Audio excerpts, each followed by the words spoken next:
Hi, hello, and welcome to Rebel Unicorn Crafts. Today I'm going to be exploring DwightPours' dump and swirl technique and how to recreate this.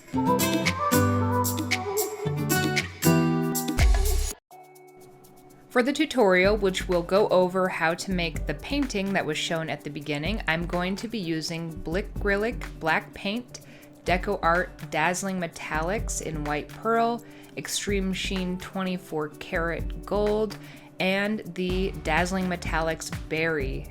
In addition to that, I will be using some water and a little bit of the Liquitex pouring medium. In my experiments, I also tested a few other paints that I will share some other results and tips and tricks with you at the end of the video. From what I can tell, this method of this dump and swirl with these metallic pearls underneath is attributed to DwightPours, and he actually does have a video where he shows his mixture. I will leave that video in the comments below in case you want to check out his mixture. The difference is that I am not going to be using floetrol in mine because I found that I was able to make it work without it, but if you like to use floetrol or prefer the look of his, go ahead and visit that video. To get started with this, I recommend starting by mixing up your paint that you're going to be using for the dump on top of the puddle pour, and that's because you're going to be incorporating a lot more water or medium into this so that it is more liquid to go over the top, and when you do that, it sometimes adds in more air bubbles, so doing it first will allow more time for it to rest before you use it. So in this little cup, I put in 30 milliliters of the Blickrylic black paint. At the same time, I'm also going to be adding a layer of black in my puddle pour that is going to be less liquid, but since it's the same color, I want the same color as the dump to be incorporated in the puddle. I'm going to also mix that up at the same time since I already have the paint out. We don't need as much of that for the puddle pour, so I'm just going to do half at 15 milliliters. We're not going to be adding as much water to it, so the dump paint will have a lot more volume to it because we're going to really water it down.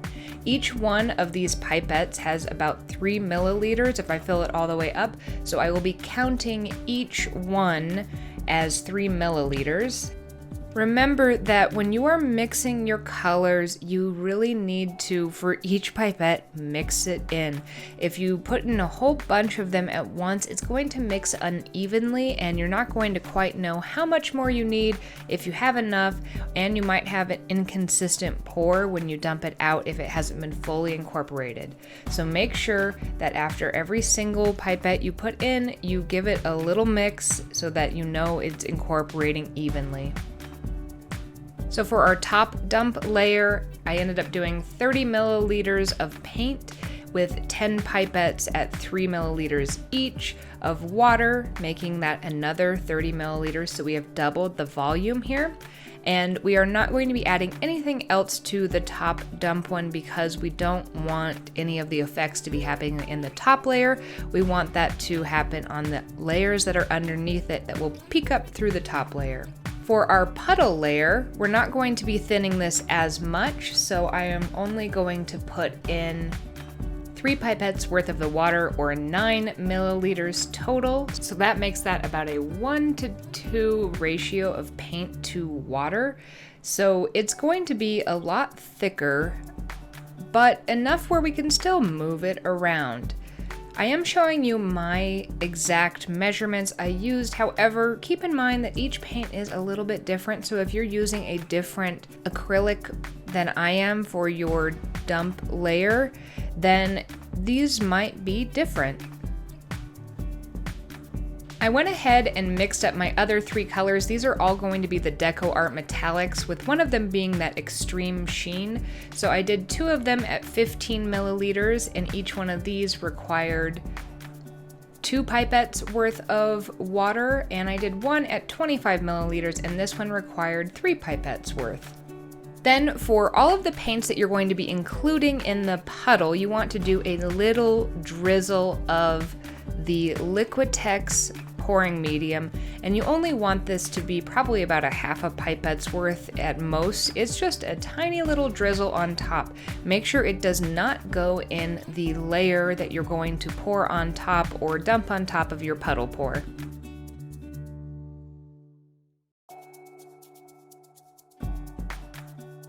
Now it's time to actually get started with the pour. So make sure you set the top dump aside. I have mine over to the top right so that I'm not going to use it in the puddle part of this.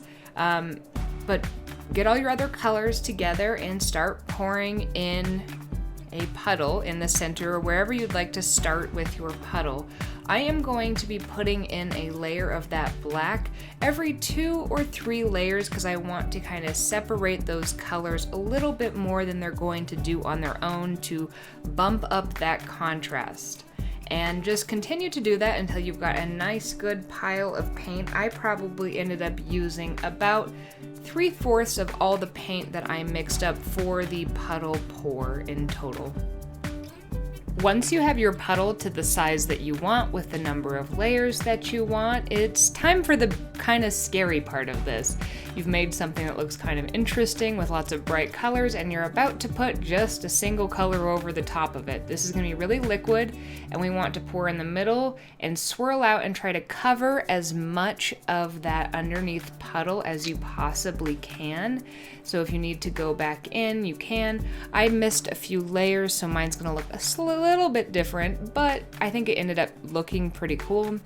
And then you go ahead and start swirling this around the canvas, trying to get it evenly towards every side. And even as you do that, more of that top layer of paint, because it is thinner, will go over the rest of the paint and kind of cover it at first.